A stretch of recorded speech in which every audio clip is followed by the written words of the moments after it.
एक राजा के राज दरबार में एक आदमी आया और बोला, मैं पारखी हूं, मुझे आप नौकरी पर रख लीजिए।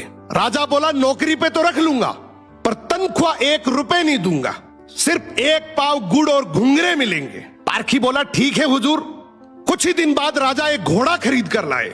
उन्होंने पारखी से पूछा, बताओ इस घोड़े के बारे में क्या कहते हो। पारखी बोला, हुजूर ये घोड़ा है ही नहीं, ये तो गाय है। राजा चौंक गए। उन्होंने घोड़े बेचने वाले को बुलाया। उसने कहा, साहब बात तो सही है तो घोड़ा ही, लेकिन बचपन में ही इसकी मां मर गई थी, इसे गाय का दूध पिलाया गया था, इसलिए इसकी आदतें गाय जैसी हैं। राजा ने हैरानी से पारखी से पूछा, तुम्हें यह सब कैसे पता चला। पारखी बोला, हुजूर जब ये चल रहा था तो नीचे मुंह झुकाकर घास खा रहा था, घोड़ा हमेशा ऊपर गर्दन उठाकर खाता है, मैंने इसकी आदतों से पहचाना। राजा खुश होकर बोले, आज से तुम्हें आधा किलो गुड़ और आधा किलो घुंघरे मिलेंगे। कुछ दिन बाद राजा ने फिर पूछा, मेरी रानी कैसी है, बहुत प्रिय है मुझे। पारखी बोला, हुजूर आपकी रानी खानदानी नहीं है। राजा को विश्वास नहीं हुआ।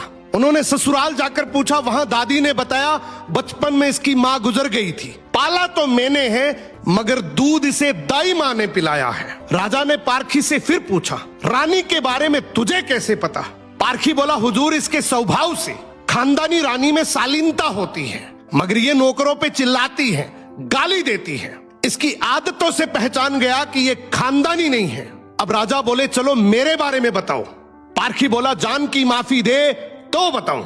राजा बोले, माफी है, सच सच बताओ। पारखी बोला, आप राजवंश के नहीं हैं, आप मुझे भड़बूजे लगते हैं, गुड़ और भंगूरे सेकने वाले। राजा घबरा गए।